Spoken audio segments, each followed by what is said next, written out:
Vamos a empezar con nuestra transmisión, ¿verdad? Y nos ponemos en las manos del Señor. En el nombre del Padre, del Hijo, del Espíritu Santo. Amén. Dios te salve María, llena eres de gracia, el Señor es contigo. Bendita eres entre todas las mujeres, bendito es el fruto de tu vientre Jesús. Santa María, Madre de Dios, ruega por nosotros pecadores, ahora y en la hora de nuestra muerte. Amén. Gloria al Padre, y al Hijo, y al Espíritu Santo, como era en el principio, ahora y siempre, por los siglos de los siglos. Amén. En el nombre del Padre, del Hijo y del Espíritu Santo. Amén. Entonces vamos a hablar hoy acerca de los libros apócrifos, evangelios apócrifos, y también acerca de la razón por qué San José es visto como, o más bien pictóricamente, ¿verdad? Las imágenes, los cuadros pintan a José como un anciano, ¿verdad? Y vamos a ver entonces también qué significa esa vara que lleva en la mano y que está pues floreando, florece esa vara. Entonces esas dos cosas vamos a ver hoy, ¿verdad? No sin antes mencionarles la razón, ¿verdad? Esta transmisión. Estamos en el año de San José, ¿verdad? Y el Papa nos ha enviado esta carta que hemos dado lectura pues la penúltima vez, Patris Cordis, del Santo Padre el Papa Francisco, con motivo del 150 aniversario de la declaración de San José como patrono de la Iglesia Universal, ¿verdad? Y leo nada más, porque ya lo hemos leído esta carta, solo voy a leer la pequeña introducción, ¿verdad? Con corazón de padre, así José amó a Jesús, llamado en los 4 evangelios el Hijo de José, ¿verdad? Así se llamaba Jesús. Los 2 evangelistas que evidenciaron su figura, Mateo y Lucas, refieren poco, pero lo suficiente para entender qué tipo de padre fuese y la misión que la providencia le confió. Entonces, arranco con esto entonces, ¿verdad? Esta es la carta que ya le dimos lectura la penúltima vez, y pues es bastante extensa. Excelente. Entonces, permítame por favor, vamos a hablar un poquito de los evangelios apócrifos o de los libros apócrifos. Primero voy a hacerlo por 2 razones. Lo primero es lo siguiente, que bueno, como ustedes saben, la Iglesia ha tenido siempre enemigos, y entonces pues precisamente cuando se habla de libros apócrifos, evangelios apócrifos, y entonces, lastimosamente, mucha gente cree que la Iglesia ha ocultado libros, ¿verdad? Ha ocultado libros, y entonces aparecen con títulos en la pantalla de televisión. Normalmente aparece, ¿verdad?, la verdadera historia de Jesús, por ejemplo, o lo que oculta la Iglesia. Cosas como esas son los que hacen muchas veces que nosotros, por nuestra morbosidad que tenemos a veces, de cosas extrañas y cosas raras, entonces uno se pone a ver ese tipo de cosas y resulta que lo que van a hacer es atacar a la Iglesia. Pero han hecho creer a bastante gente que la Iglesia, ¿verdad?, ha ocultado libros y que solo 4 libros, ¿verdad?, son los que se conocen, 4 evangelios, pero en realidad hay muchos evangelios, dicen por ahí. Entonces por eso interesa un poquito aclarar lo de los evangelios apócrifos o de los libros apócrifos.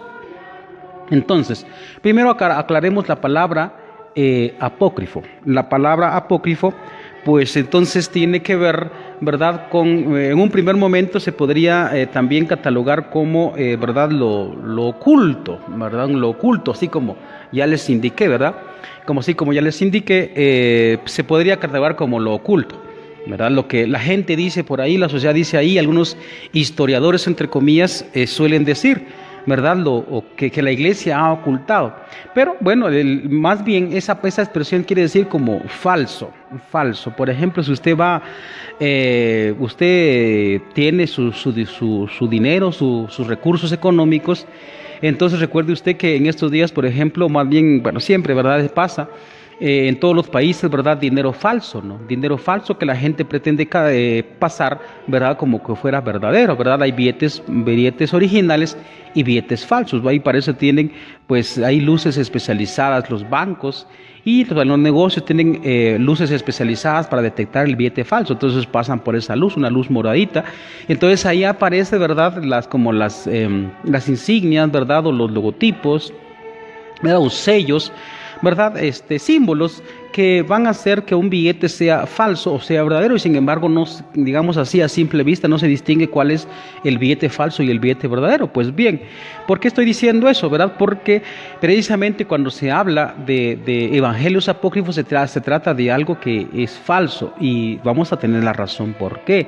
Porque si la iglesia, ¿verdad? No es que, como digo, no es que le haya ocultado libros, pero si la iglesia no ha reproducido esos libros, ¿verdad? Masivamente, en realidad es porque tiene su razón. La razón de por qué es porque en esos libros está mucha cuestión puramente imaginada, ¿verdad? Mucha cuestión de fantasía, ¿verdad? Porque recuerden ustedes, ¿verdad? En los primeros días de la iglesia, más bien en el tiempo de Cristo, pues nadie sabía leer, ¿verdad? O más bien no sabía leer mucha gente, solo muy poca gente era la que sabía leer, muy poca gente, ¿no? Y entonces, pues, lo que hacía la gente, pues, es transmitir las cosas de boca en boca, ¿no? De boca en boca es lo que hacía la gente. Por tanto, la historia de Jesús en realidad no se escribió en un momento, ¿verdad? El primer evangelio que se escribió fue el de Marcos, ¿no? Pero ya por los años 70, imagínense, 70 años después de Cristo. Estamos hablando de 40 años después de que Cristo murió, ¿verdad? Y San Pablo, también San Pablo es el primero que escribe por los años 60 más o menos, ¿verdad? Es decir, también 30 años más o menos después de Jesucristo, ¿verdad? Después del Evangelio de Marcos, y así el último que escribió, o sea, tenemos nosotros conocimiento, ¿verdad? Por los estudios teológicos, pues es San Juan. San Juan fue el último que escribió más o menos por el año 90 después de Cristo, cuando él ya estaba pues prácticamente anciano, ¿no? Ya estaba anciano, entonces entre los años 90 y 100, ¿verdad? Entonces no se tenían escritos, ¿verdad? Nadie se le ocurrió, digamos, escribir una historia de Jesús. San Pablo fue el que primero escribió. Muy bien. Y entonces, ¿verdad? Conforme fue digamos, creciendo poco a poco el cristianismo, entonces hubo necesidad, ¿verdad? ¿Por qué? Porque los apóstoles que había dejado Jesucristo, evidentemente, ¿verdad? Tenían ellos que fallecer humanamente hablando, porque esa es como la ley natural, fallecer, ¿no?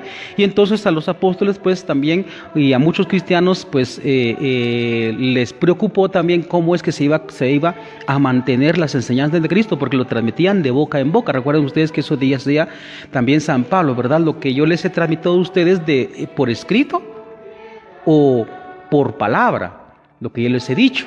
Entonces, porque esa es una tradición judía, ¿verdad? Decirlo de boca en boca. Recuerden que eso está en el Deuteronomio, capítulo 7, versículo 4 en adelante. Esa es la profesión de fe judía, ¿verdad? Lo que yo te digo a ti, díselo a tu hijo, ¿no? Entonces es una transmisión, así es como ellos se manejaban. Muy bien, entonces cuando empezaron a aparecer los escritos, ¿verdad? Y entonces, como digo, la preocupación porque los apóstoles iban a fallecer, ¿verdad? Tenían que ceder, ¿verdad? Ante la realidad de la vida, que era fallecer, ¿verdad? Especialmente, ¿verdad? En el caso de ellos, martirizados. Entonces había necesidad también, porque ellos habían sido los testigos oculares de lo que había pasado con Jesús. Pues para que vean ustedes también que la Biblia no estaba así como hoy lastimosamente dicen los hermanos no católicos, ¿no? Entonces, porque ellos sin la Biblia pues prácticamente se acabarían. Pues en el principio del cristianismo no había Sagrada Escritura. Entonces, para mantener pues como la memoria de lo que Jesús dijo e hizo, precisamente por eso se hicieron muchos escritos, ¿verdad? Sigamos al Evangelio, al Evangelio de Lucas y a los Hechos de los Apóstoles. Ahí Lucas dice que él hace una investigación exhaustiva de lo que pasó, ¿verdad? De la historia verdadera. Y entonces él va haciendo una investigación y lo pone por escrito, ¿verdad? Mateo escribe también, él es judío y es un experto también. Recuerden que ustedes era Leví, él era recaudador de impuestos, por tanto era un hombre profesional. Entonces por eso escribe también. Muy bien. Entonces, con lo que quiero decir con eso es que también aparecieron muchos escritos, pero con una razón, ¿verdad? tratar de que en la memoria de las personas se mantenga la figura de Jesús, qué fue lo que dijo Jesús, quién fue Jesús, dónde vivió Jesús y todo eso, ¿verdad? Entonces se tuvieron escritos que son literalmente también históricos, es decir, se tiene en cuenta de la realidad, lo que dice también, por ejemplo, San Juan, primera carta, ¿no? Lo que hemos visto, lo que hemos oído, lo que tocaron nuestras manos, lo transmitimos a ustedes, ¿verdad? Entonces la memoria de ellas, porque ellos vieron a Jesucristo, por lo tanto, en un primer momento no lo escribieron. Hasta después se escribió eso, ¿no? Hasta después.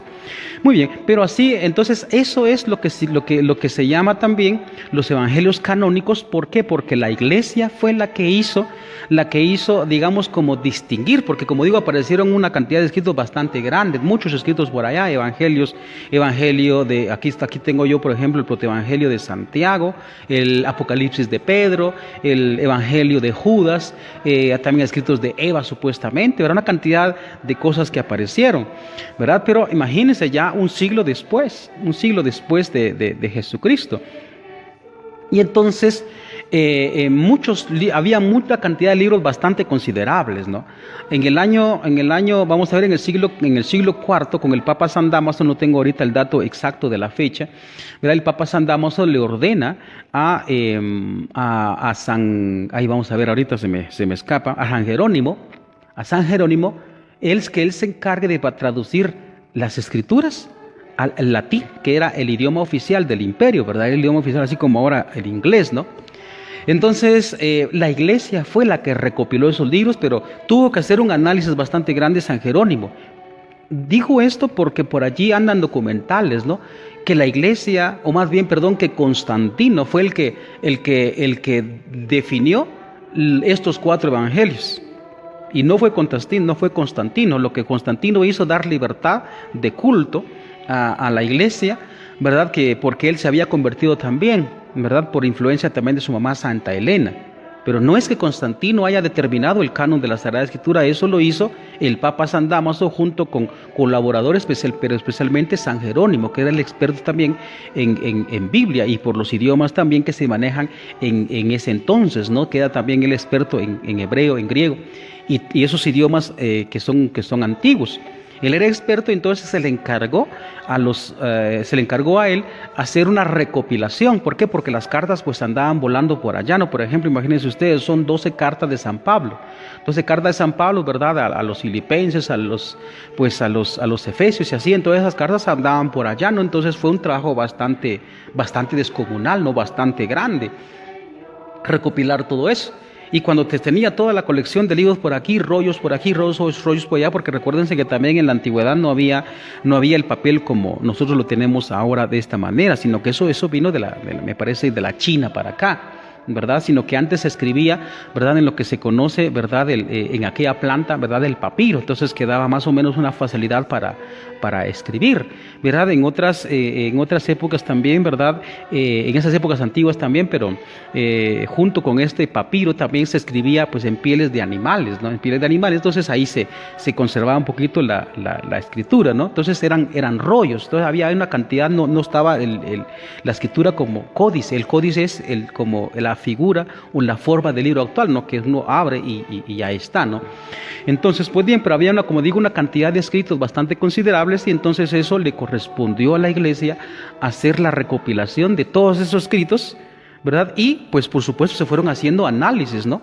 Entonces uno ve, por ejemplo, en este caso tengo aquí yo el protoevangelio de Santiago, y entonces uno se da cuenta que hay mucha cuestión de fantasía, mucha cuestión de fantasía. Vamos a poner un ejemplo para que se entienda. Ahorita me voy a descubrir, ¿verdad? Seguramente me voy a descubrir también. A veces yo miro televisión, ¿verdad? Entonces vamos a enfocar ahorita la cuestión de las telenovelas. Vamos a enfocar las cuestiones de las telenovelas para poner un ejemplo de cómo pasaron las cosas. Por ejemplo, ¿verdad? Viene una novela colombiana, por ejemplo, Betty la Fea, ¿verdad? Perdónenme ustedes, ¿verdad?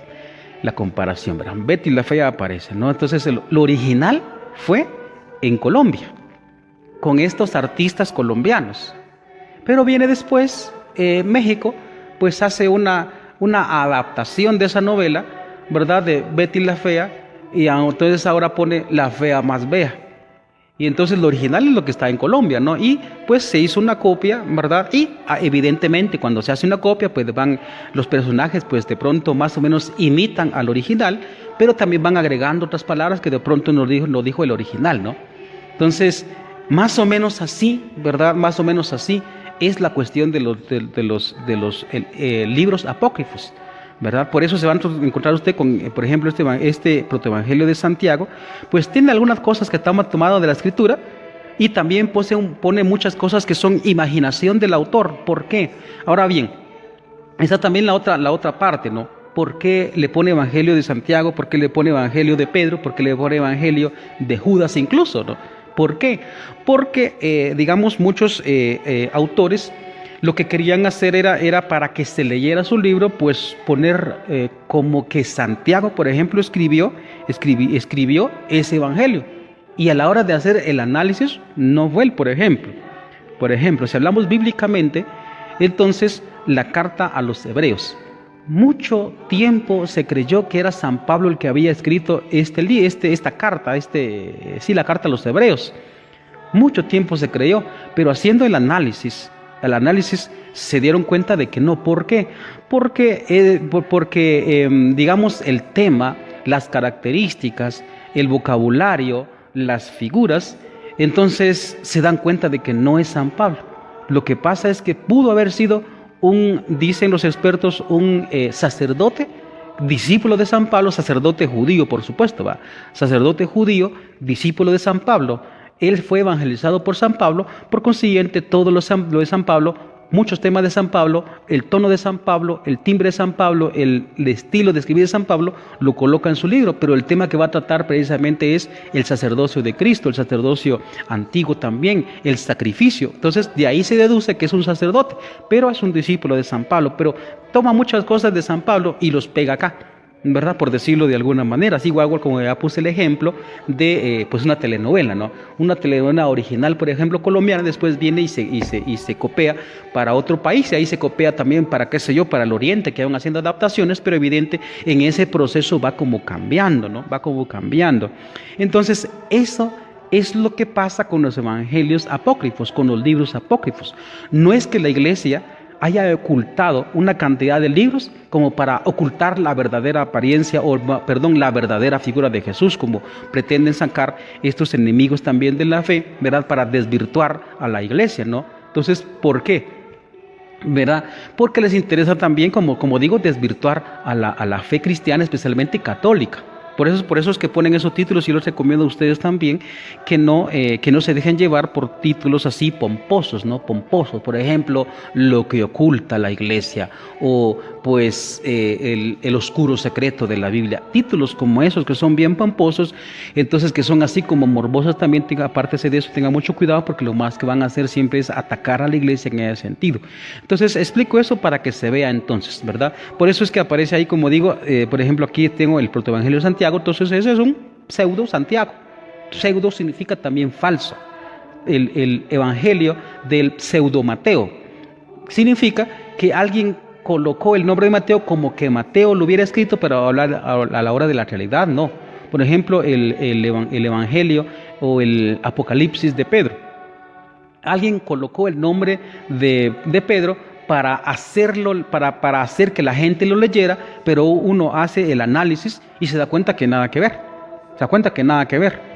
¿Verdad? Por eso es que la iglesia pues no lo ha colocado en los libros canónicos, pero no es porque lo haya ocultado. De hecho, la iglesia también, ¿verdad? Hay imprenta, ya después que por supuesto se inventó la imprenta, también se han hecho impresos de estos, y entonces no está oculto. ¿Por qué digo eso? Porque, como lo digo, los enemigos de la iglesia entonces acusan a la iglesia que la iglesia ha querido mantener a la humanidad, a la sociedad, ¿verdad? Como sumida en la oscuridad, que la gente no lea, y eso es completamente falso. Algunos dicen que también la iglesia quemó libros para que mantener en la oscuridad a la sociedad y a la gente, y eso es falso. Los que mantuvieron los escritos fueron los monjes. Los monjes a veces en sus monasterios. Recuerden que en el siglo VI, ¿verdad? Emigraron muchos cristianos, ¿verdad? Para los desiertos, y entonces formaron ahí monasterios, ¿verdad? Los cenobios que se llamaban antiguamente. Y entonces los cenobios o los monasterios, pues los monjes tenían ahí albergado muchos libros. Ellos fueron coleccionados, fueron coleccionando los libros también, mantuvieron eso. ¿Por qué? Porque la sociedad parece que no les interesaba mucho, digamos, no veían como utilidad el hecho de saber leer. ¿Por qué? Porque estaban en un mundo demasiado primitivo, de tal manera que la gente lo que se estaba preocupado era mantenerse vivo. ¿Por qué? Porque venía un reino, atacaba a mi reino. Entonces en eso de que había guerras y que la gente estaba preocupado, ¿verdad? Porque para que no les robaran su ganado, para que no mataran a su gente, para que no le violaran a sus mujeres y una cantidad de cosas, ¿verdad? Entonces no miraban como utilidad el hecho de saber leer. ¿Y quiénes son los que mantuvieron la lectura, la literatura y los libros? Precisamente la iglesia, los monjes. Los monjes son los que albergaron esos libros, ¿verdad? Para que nos están acusando muchas veces de que la iglesia ha querido mantener, digamos, en la oscuridad del no saber, ¿verdad?, a la sociedad, y eso es completamente falso. De hecho, la universidad más antigua vamos a ver, en España, la universidad más antigua es de la iglesia. La iglesia lo creó, ¿verdad? Entonces, como digo, bueno, de pronto me estoy saliendo del tema, ¿verdad? Pero es para hablar de los libros apócrifos. Así como ya le puse este ejemplito, ¿no?, de la novela, ya se puse otro ejemplito, ¿verdad? Entonces, así es como se hicieron, ¿verdad? Pero también hay una razón más. La razón más es la siguiente. En el Evangelio de San Juan, capítulo 20, versículo 30, dice allí concretamente, Jesús hizo muchas cosas que no están escritas en este libro. Estas se hicieron para que ustedes crean que Jesús es el Hijo de Dios. Pero a uno le da curiosidad, uno es así, ¿no? Uno le da curiosidad por saber qué pasó, por ejemplo, con la niñez de Jesús, porque eso lo sabemos parte de su infancia, cuando él era bebito, ¿no? Sabemos parte. ¿Por qué? Porque lo escribe Mateo, lo escribe Lucas. Pero hay muchas cosas que no sabemos. Por ejemplo, qué pasó cuando él tenía 5 años. 7 años, 10 años, no sabemos. Hasta que él cumplió 13 años, 12 a 13 años, sabemos nada más que se perdió en el templo. Y de ahí, después de esa pérdida en el templo, no sabemos qué pasó. Cuando él tenía 20 años, no sabemos qué pasó cuando él tenía 20 años, aparece cuando más o menos tenía 33 años. Y entonces la gente con tal, digamos, porque muchos, digamos, bueno, por una parte hay razón, ¿verdad? Porque cuando uno ama a una persona, pues uno quisiera saber su historia, que dónde pasó su niñez, qué hizo en su niñez, dónde pasó su juventud, dónde estudió, una cantidad de cosas que uno quiere saber cuando uno ama a una persona. Entonces, en ese sentido es que mucha gente se preguntaba, por ejemplo, qué pasó, como ya lo hice yo ahorita, qué pasó con la niñez de Jesús, qué pasó con su adolescencia, qué pasó con su juventud, dónde se quedó, dónde vivía, qué fue lo que hizo, ¿no? Entonces, como satisfaciendo esa curiosidad, ¿verdad?, de muchos cristianos, de mucha gente también. Entonces, por eso también se escriben muchos libros, ¿verdad?, como tratando de rellenar como esos vacíos que no está en los evangelios. Se puede armar más o menos. De hecho, ese fue un detalle, me parece que en la era del Renacimiento, me parece, ¿verdad?, donde aparecieron, ¿verdad?, unas vidas de Jesús. Entonces tomaban parte del Evangelio de Mateo, parte del Evangelio de Lucas, parte del Evangelio de Marcos, parte del Evangelio de Juan, armaban todo un libro para hacer más o menos una biografía, pero de todas maneras no se puede porque ya no hay más datos. Entonces, precisamente los escritos, los apócrifos, tratan, como digo, de llenar esos vacíos, pero lastimosamente con una imaginación, que, digamos, yo me he leído ahorita el Evangelio apócrifo de Santiago, que es también apócrifo. Entonces uno se va dando cuenta de que mucha cosa es fantasía, que no es realmente histórica. Mucha cosa es imaginada, así como le digo, va, en la novela, ¿no? La novela colombiana ¿no? Después que la copian para acá, y entonces digamos, porque no puede hacer una copia exactamente igual que el original, entonces estos personajes que están imitando al original, van a decir palabras que no están en el libreto del original. Entonces, así es como van falseando tristemente la realidad histórica, ¿verdad? Y ahí es donde se pierde muchas veces, ¿verdad? Entonces, pues hay que tener bastante cuidado en ese sentido, queridos hermanos, ¿verdad? Entonces, esto va para decir. Ahora bien, esto no significa que la iglesia, como digo, ha despreciado tampoco estos escritos. De hecho, por eso es que yo los tengo acá, porque están hechos públicos, ¿no? Porque hay muchos datos, ¿verdad?, también que son muy importantes. Hay datos también que son históricos. Hay mucha cuestión puramente imaginada pero hay mucha cuestión que es real. Por ejemplo, la cultura, la vestimenta, ¿verdad? También gente. Por ejemplo, nosotros, yo soy Chimaltenango, allá la patrona es Santa Ana, ¿no? Entonces, ¿de dónde sabemos nosotros de que la Virgen María tuvo unos papás que se llamaban Joaquín y Ana? Pues precisamente lo sabemos de este evangelio apócrifo de Santiago. Entonces, hay muchos datos también históricos que son muy valiosos datos de culturales. Hay muchos datos valiosos, pero hay mucha realidad, como digo, inventada. Y es ahí en donde la iglesia pues los tuvo que extraer, sacarlos del canon bíblico. Estos son los que son del canon bíblico, porque se ve que no se contradice para nada y se comprueba, ¿verdad? Por supuesto, fundamentada en la realidad, que es verdadero, valga la redundancia. Y uno se da cuenta al leer todos esos libros, estos escritos, y hay partes donde se contradice. Muchas partes donde contradice, muchas partes donde conecta, pero muchas partes donde se contradice y no puede ser de esa manera. Por ejemplo, en el Evangelio de San Juan capítulo número 2, dice claramente Juan de que este fue el primer signo que hizo Jesús y sus discípulos creyeron en él. Primer milagro. Y entonces, ¿qué dice el Evangelio apócrifo de Santiago? Que Jesús niño hizo muchos milagros, por ejemplo, ¿va? Que él hacía pues unos pajaritos ahí de barro y entonces soplaba y entonces volaban los pajaritos, ¿no? Venga, ahí está la fantasía. Entonces aquí como que ya está haciendo milagros, ¿no? En otra ocasión también dice, uno de los tantos libros que hay, porque hay alrededor de 60 libros, 70 libros apócrifos, en otra ocasión comenta que un niño le hizo daño a Jesús, y entonces viene Jesús niño, se enoja, se enfurece, y entonces hace desprenderse una pequeña montaña y caerle encima, ¿no? ¿Cómo así, verdad? Que Dios no hace eso, ¿va? ¿Ven cómo se contradice?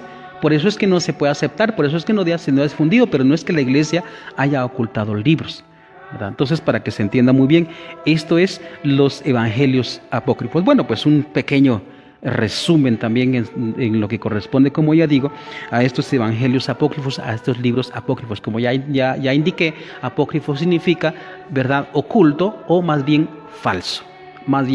Para que nosotros también no tengamos mucho cuidado de no caer en las trampas de los enemigos de la fe que pretenden decir que la iglesia ocultó, ¿verdad? ¿Saben quién realmente quemó libros? La filosofía nazi, ¿no? La Alemania nazi, ¿verdad? Con el Führer, ¿verdad? Este famoso personaje, ¿no? Ellos sí quemaron libros. Y hay datos históricos concretos de eso. La iglesia no ha quemado libros. La iglesia los ha preservado. Los ha preservado. Muy bien. Después de esto, ahora vamos al segundo punto. El segundo punto, hermanos, es, como ya dije, tratar de ver en dónde está tomado toda la iconografía en torno a San José, que es también nuestro tema, precisamente por eso hacemos esta transmisión.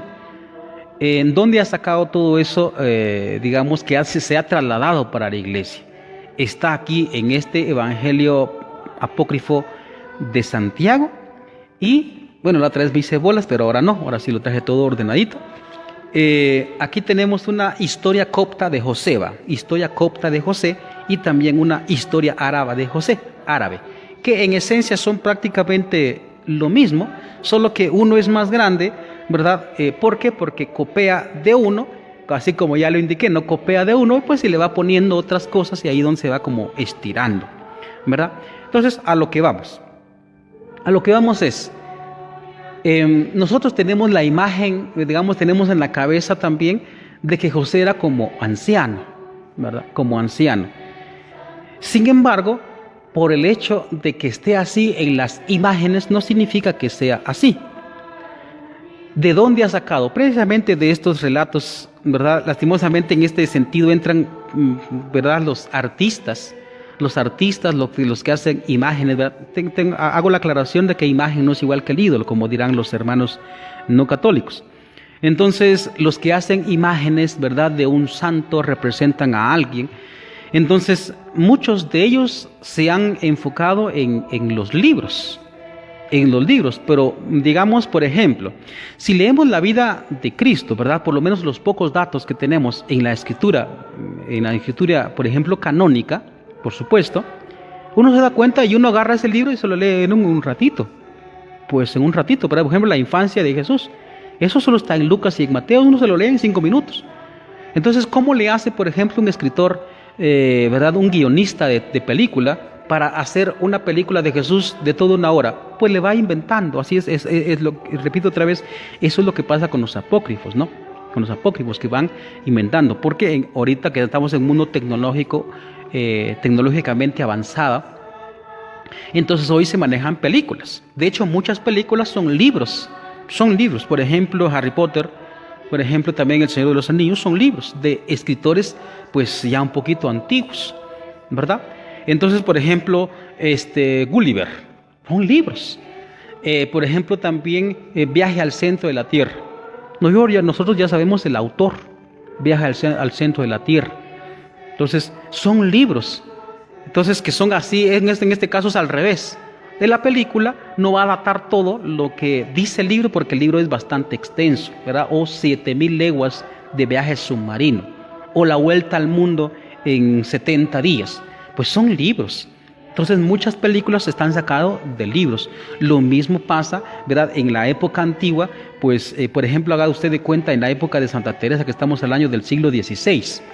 Entonces, ahorita es muy popular las pantallas, ¿no? Por eso ahorita los celulares, los dispositivos, entonces son videos, eso es lo famoso ahorita, y todos los patojos, ¿verdad? Nos pasamos viendo a veces, perdiendo el tiempo en imágenes, ¿verdad? Bajando video tras video, y curiosidad tras curiosidad, y morbosidad tras morbosidad, uno va pasando, ¿no? En la época de Santa Teresa de Jesús, lo popular eran las lecturas pues, de caballeros, las lecturas de, qué sé yo, de damas, ¿verdad? Por ejemplo, La Cenicienta, eran lecturas, y los patojos se entretenían leyendo y leyendo y leyendo, ahí ya estaba como más avanzada la literatura, ¿verdad? O los que sabían leer, que todavía era muy poca gente, pero se pasaban leyendo. Muy bien, entonces precisamente esa época fue bastante extensa, donde lo popular, lo de moda era la escritura. Y entonces la gente se ocupaba mucho en leer, ¿no? Entonces por eso es que también están sacados estos textos. Pero bueno, me corté otra vez en el tema, ¿verdad? Pero bueno, vamos a lo que decíamos. ¿Por qué a San José se le conoce como un viejito?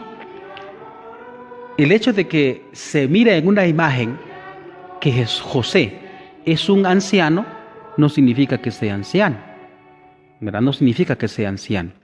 Vayamos a ver concretamente el texto. Aquí estoy en el Protoevangelio de Santiago y voy a leer el capítulo, me parece que es número, vamos a ver, número 9, si no está ahí mal. Vamos a ver. Número 7 voy a leer, ¿sí? Número 4, 5, 8. Ay, creo que me perdí un poquito, se me perdió una página, ¿no? Bueno, voy a leer desde el capítulo 8 del Evangelio Apócrifo de Santiago. Dice, pubertad de María. No se ofenda cuando aparece esa palabra en María, porque eso es muy normal de una mujer y de un varón, ¿verdad? Dice, y sus padres salieron del templo llenos de admiración y glorificando al Omnipotente, porque la niña no se había vuelto atrás. Y María permaneció en el templo del Señor, nutriéndose como una paloma, y recibía su alimento de manos de ángel. Ven que ahí está como un poquito fantaseando. Y cuando llegó a la edad de 12 años, los sacerdotes se congregaron y dijeron, he aquí que María ha llegado a la edad de 12 años en el templo del Señor. ¿Qué medida tomaremos con ella para que no mancille el santuario? Es una expresión, digamos, hago la aclaración porque la mentalidad judía, recuerden ustedes que el judío cree que la vida está en la sangre. Por consiguiente, cualquier derramamiento de sangre, háblese de cualquier situación, entonces es como mancillar algo, ¿verdad? Por ejemplo, derramamiento de sangre por una herida, entonces ya se ha cometido pecado. Y en el caso de la mujer, la menstruación, entonces ya se ha cometido pecado. Por eso es que hacen esta pregunta ya, para no mancillar el templo, la edad de 12 años, la pubertad, ¿no? Y dijeron al gran sacerdote, tú que estás encargado del altar, entra y ruega por María y hagamos lo que te revele el Señor. Y el gran sacerdote, poniéndose su traje de 12 campanillas, entró en el santo de los santos y rogó por María. Y aquí que un ángel del Señor se le apareció diciéndole: Zacarías, Zacarías, sal y reúne a todos los viudos del pueblo, y que estos vengan cada cual con su vara. Ven, ahí aparece la vara, ¿no? En primer lugar ya aparece viudo, ¿no? Cada cual venga con su vara, y aquel a quien el Señor envíe un prodigio de aquel será María la esposa. Y los heraldos salieron, es decir, los enviados, ¿no? Heraldo es una palabra antigua también. Y los enviados salieron y recorrieron todo el país de Judea. Y la trompeta del Señor resonó y todos los viudos acudieron a su llamada. ¿Ven? Entonces ahí resulta que vamos a explicar un poquito eso de lo de viudo, ¿no? ¿Por qué? Bueno, porque como decía acá también, no, se me fue explicar también de que Ana y Joaquín eran estériles, ¿no? Y entonces no podían tener hijos. Entonces, bueno, según este evangelio apócrifo. Y entonces ellos piden, porque recuerden que la mentalidad de Israel es que si una mujer o unos esposos no pueden tener hijos, entonces es estar como maldecidos por Dios. Entonces por eso ellos ruegan y ruegan y ruegan y se les concede. Y es por eso que Ana hace una promesa: si me nace un hijo, entonces lo consagraré. Y por eso lo consagran. Y literalmente María, según se ve aquí, vive en el templo del Señor. Y entonces aparece en esto acá. Ahora bien, ¿por qué el sacerdote manda llamar a los viudos? Bueno, porque como era una virgen consagrada en el templo, entonces tenían que mandar a llamar hombres que cuidasen a estas vírgenes, pero que no, digamos, no tenían que tener relaciones sexuales con estas vírgenes porque están consagradas a Dios. Entonces la mentalidad es que el viudo ya ha tenido su familia, ya ha tenido su mujer, su familia, ya ha pasado su etapa, ¿verdad?, sexualmente activa. Por tanto le decían: tú ya no te es lícito estar con esta mujer porque tú ya tuviste familia, ya tuviste mujer, y entonces tienes que cuidar a esta Virgen del Señor. Esa es la razón de por qué se manda a llamar a los viudos, ¿verdad? Esa es la razón. Entonces por eso es que, pues, ya siendo viudo, entonces ya se ve como que es un señor ya grande, ya es anciano, ¿no? Y la cuestión de la vara, pues hace esto alusión a la vara de Aarón. Recuerden ustedes la vara que floreció y que se guarda en la arca de la alianza. Pero bueno, aquí aparece, como yo digo, pues esto, ¿no? Aquí aparece. Voy a leer el capítulo 9 más, ¿verdad? Y creo que aquí voy a saltar para estas historias árabes, de historia árabe o copta de José. Dice: y José, abandonando sus herramientas, salió para juntarse a los demás viudos. Y todos congregados fueron a encontrar al gran sacerdote. Este tomó la vara de cada cual, penetró en el templo y oró. Y cuando hubo terminado su plegaria, volvió a tomar las varas, salió, se las devolvió a sus dueños respectivos, y no notó en ellas prodigio alguno. Y José tomó la última, y he aquí que una paloma salió de ella y voló sobre la cabeza del viudo. Y el gran sacerdote dijo a José: tú eres el asignado por la suerte para tomar bajo tu guardián a la Virgen del Señor. Ven, aquí está, porque un viudo ya no puede tener, pues ya no debe tener relaciones sexuales con otra mujer. Dice: mas José se negaba a ello, diciendo: soy viejo. Ven, aquí está. Soy viejo y tengo hijos, al paso que ella es una niña. No quisiera servir de irrisión a los hijos de Israel. Es decir, él no quería recibir burlas, ¿verdad? Y el gran sacerdote respondió a José: teme al Señor tu Dios y recuerda lo que hizo Dios con Datán, Abirón y Coré, y cómo entreabierta la tierra los sumió en sus entrañas a causa de su desobediencia. Teme, José, que no ocurra lo mismo en tu casa. Y José, lleno de temor, lo amenazaron al pobre, ¿va?, recibió a María bajo su guardia, diciéndole: he aquí que te he recibido del templo del Señor y que te dejo en mi hogar, y ahora voy a trabajar en mis construcciones y después volveré cerca de ti. Entre tanto, el Señor te protegerá. Aquí aparece un dato bien interesante. Dice que José no era el carpintero como a veces nosotros pensamos que es un carpintero. No, un carpintero, pues, de hacer unas bancas, de hacer unas mesas, de hacer unas sillas y cosas, utensilios, era para el hogar. Por aquí dice que José era carpintero, pero de construcción, de casas incluso, ¿verdad? Entonces imaginen ustedes ahí los andamios y los palos como grandes, entonces da otro dato, ¿no? Pero a lo que vamos es, esencialmente lo que estoy diciendo es, de aquí han tomado los artistas, ¿verdad?, para hacer imágenes de José, ¿verdad?, que figura como un viejito, como grande. De aquí lo han tomado, de estos libros. Por eso es que y puse el ejemplo, ¿verdad?, del guionista de una película, ¿verdad?, que tiene que tomar de un libro, y para que abarque las cosas, pues tiene que ser inventivo, ¿no?, creativo, y ir haciendo cosas, ¿no? Entonces, igual, ¿verdad? Igual, los artistas toman de estos libros, ¿verdad? Porque a veces no alcanza, como digo, la escritura, porque la escritura, digamos, a pesar de que sí es grandecita, sin embargo es bastante reducida, pero no porque la iglesia haya querido esconder las cosas maquiavélicamente, para nada. Muy bien, entonces leí el capítulo número 8, número 9, de donde se data, ¿verdad?, de que José pues era como un viejito, pero como digo una vez más, eso no significa que José era viejito, no significa, tenemos la imagen, pero no significa que sea viejito, igual como nos pasa también de Dios Padre. De Dios Padre, ¿acaso no es cierto que nosotros tenemos la imagen de Dios Padre como un viejito que está sentado?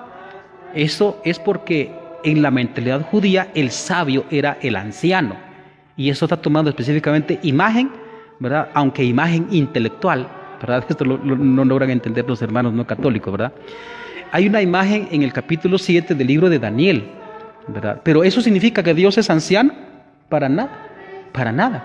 Recuerden ustedes, de hecho, Jesús lo dice al revés. A mí me encanta la explicación, o más bien el concepto que da San Pablo en sus cartas. Dice, el Dios de nuestro Señor Jesucristo. A mí me encanta eso. ¿Por qué? Porque está diciendo cómo es Dios su Padre en realidad. Dios no es un viejito.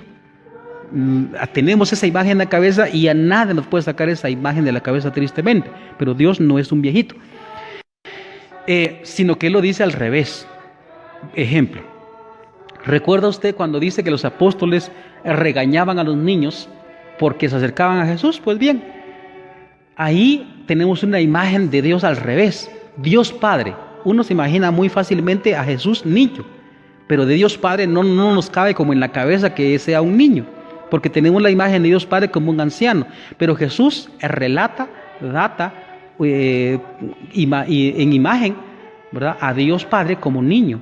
Entonces, cuando los apóstoles están regañando a los niños que se acercan a Jesús, entonces, claro, los apóstoles ahí, no, con su maestro, cuidado, no, qué pena con el maestro, no, que va, ahí los niños lo están molestando. Recuerda usted, la mentalidad del judío es que los niños no valen nada, los niños son como un perrito más o menos, que son hombres ya a la edad de 12 años, pero de niños, no, qué pena con el maestro, no, que un niño lo esté molestando. Y recuerda usted con lo que dice Jesucristo, no dejen que los niños vengan a mí. Entonces, de los que son como ellos es el reino de Dios, de los que son como ellos. Entonces, Jesús pone la imagen de Dios Padre como el niño. El que recibe a este niño, me recibe a mí, y el que me recibe a mí, recibe al que me envió. Ven, ahí está hablando del Padre y lo ubica como niño. Ya dije que no, esta imagen de Dios anciano nadie lo quita de la cabeza, ¿no? Ya tenemos eso en la cabeza y nadie lo quita, pero no significa que Dios sea anciano. Dios es el ser más simple, por eso Jesús lo coloca como niño. Pero a lo que voy con este ejemplo es el hecho de que en estos evangelios apócrifos se dice que José es anciano, no significa en la realidad que era anciano. No significa eso, ¿verdad? Muy bien, vamos a ver la historia, introito, vamos a ver la historia copta, si esta, espero que sea esta. Aquí también aparecen algunas similitudes con el evangelio, como ya dije, el evangelio apócrifo de Santiago. Y entonces, porque como ya les dije, ¿verdad?, estos mismos libros van tomando un poquito de aquí, un poquito de la Biblia real, un poquito de estos otros libros, y pues van haciendo otra historia, le van poniendo más imaginación, y por eso es que ahí donde se estira. Por eso es que también algunas tienen muchas similitudes, pero otras se contradicen completamente. Dice, he aquí el relato del fallecimiento de nuestro santo padre José, padre del Cristo según la carne, y que vivió 111 años. En el Monte de los Olivos, nuestro Salvador refirió a los apóstoles su vida por entero, y los mismos apóstoles escribieron sus palabras y las depositaron en la biblioteca de Jerusalén. Observe eso. La realidad que, algunos escribieron, pero otros no. Y el día en que el santo anciano abandonó su cuerpo en la paz de Dios fue el 26 del mes de Epifí. Entonces aquí aparece como que Jesús mismo les haya relatado la historia de su santo padre, de su papá biológico José. Empieza, dice, discurso de Jesús a los apóstoles. Y llegó un día en que hallándose nuestro buen Señor sentado en el monte de los olivos y sus discípulos reunidos en torno suyo, les habló en estos términos: queridos hermanos, hijos de mi buen Padre, ustedes a quienes Él ha elegido para heraldos suyos entre el mundo entero, saben bien cuán a menudo les he predicho que seré crucificado, que gustará la muerte por todos, que resucitará de entre los muertos, que les daré el encargo de predicar el evangelio a fin de que lo anuncien al mundo entero, que les investiré de una fuerza venida de lo alto y que les llenaré de Espíritu Santo para que prediquen a todas las naciones diciéndoles: hagan penitencia, porque más vale al hombre hallar un vaso de agua en la vida venidera que gozar en esta de todos los bienes del mundo. Y además el lugar que ocupa la planta de un pie en el reino de mi Padre vale más que todas las riquezas de este mundo. Y a más una hora de los justos que se regocijen vale más que 100 años de los pecadores que lloran y se lamentan. Así pues, oh mis miembros gloriosos, cuando vayan entre los pueblos, díganles estas enseñanzas: con balanza justa y justo peso mi Padre pesará su conducta. Una sola palabra que hayan dicho les será examinada. Así como no hay medio de escapar a la muerte, tampoco lo hay de escapar a nuestros actos buenos y a nuestros actos buenos o malos. Mas cuando yo les he dicho, termina en esto: el fuerte no se puede salvar por su fuerza, ni el hombre por la multitud de sus riquezas. Y escuchen ahora que les contaré la historia de mi padre José, el viejo carpintero bendito de Dios. Ven, aquí aparece como que Jesús empieza a contar la historia de José. Dice, viudedad de José, ¿qué significa viudez de José? Otra vez aquí aparece la viudez, ¿verdad? Como en el Evangelio apócrifo de Santiago. Dice, había un hombre llamado José, natural de la villa de Betlem, de los judíos, que es la villa del rey David. Era muy instruido en la sabiduría y en el arte de la construcción. Este hombre llamado José desposó a una mujer en la unión de un santo matrimonio y le dio hijos e hijas. Ven, aquí aparece que tuvo una mujer, ¿no? 4 varones y dos hembras. Bueno, aquí lo dice, dice hembras, que en realidad es mujer, He aquí sus nombres, los varones, Judá, Josetos, Jacobo y Simeón. Los nombres de las muchachas eran Licia y Lidia. Y la mujer de José murió, según ley de todo nacido, dejando a su hijo Jacobo de corta edad. Y José, varón justo, glorificaba a Dios en todas sus obras, e iba fuera de su villa natal a ejercer el oficio de carpintero con 2 de sus hijos, porque vivían del trabajo de sus manos, según la ley de Moisés. Y este hombre justo de que hablo es mi padre carnal, a quien mi madre María fue unida como esposa. Pero ven, aquí aparece el dato también, como digo, de que José era ya un viudo, ¿no? Un viudo, y entonces toma a María como esposa. María es presentada en el templo. Vamos a ver,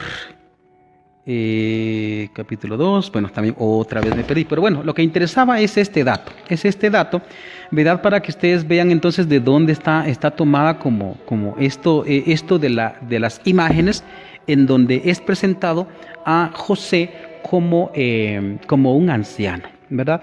Dios mediante, ¿verdad? Cuando vayamos ya concluyendo con este tema, porque voy a intentar hacerlo todo el año, ¿verdad? Todo el año, hasta donde va a terminar el año de San José.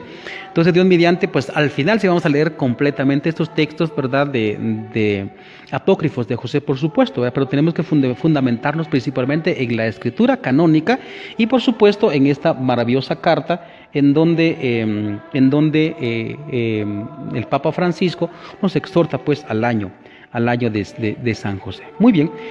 Entonces, pues, muchas gracias, ¿verdad? El tiempo se escapó bastante pronto. Ojalá que les haya ayudado este pequeño trozo, ¿verdad?, de transmisión. Concluimos con nuestra transmisión en vivo, ¿verdad?, que usted está visualizando allá en su casita. Que el Señor le conceda también muchas bendiciones, ¿verdad?, y aprender mucho para los que quieran instruirse. Pues vamos a seguir también los viernes mediante tengamos también tiempo, ¿verdad? Porque a veces hay actividades, ¿verdad?, que no se puede. Dentro de 8 evidentemente no vamos a poder porque pues es Viernes Santo, ¿verdad? Viernes Santo, entonces no vamos a poder sacar esta transmisión, ¿verdad? Sino que pues Dios mediante ya el viernes después de la resurrección, primero Dios, vamos a estar volviendo otra vez con esta transmisión, ¿verdad?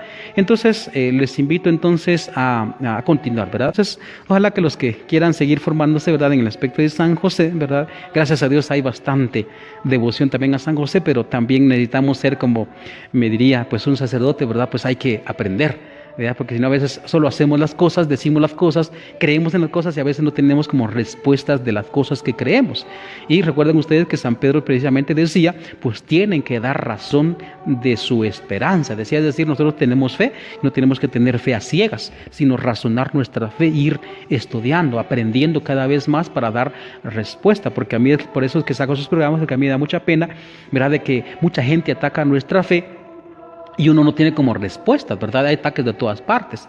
Vea, por ejemplo, si hablamos de nuestra fe católica, entonces está la parte que ataca a nuestra fe católica, la parte protestante, ¿no? Si hablamos del mundo intelectual, uno tiene fe y entonces la gente va a la universidad, va a los institutos o mira videos de YouTube y entonces se cuestionan nuestra fe y uno no, a veces no tiene como respuestas, ¿no? Uno no sabe ni de dónde. Así por eso es que aclaré hoy la cuestión de la imagen de San José. ¿De dónde sale que José entonces es datado como o es figurado como anciano?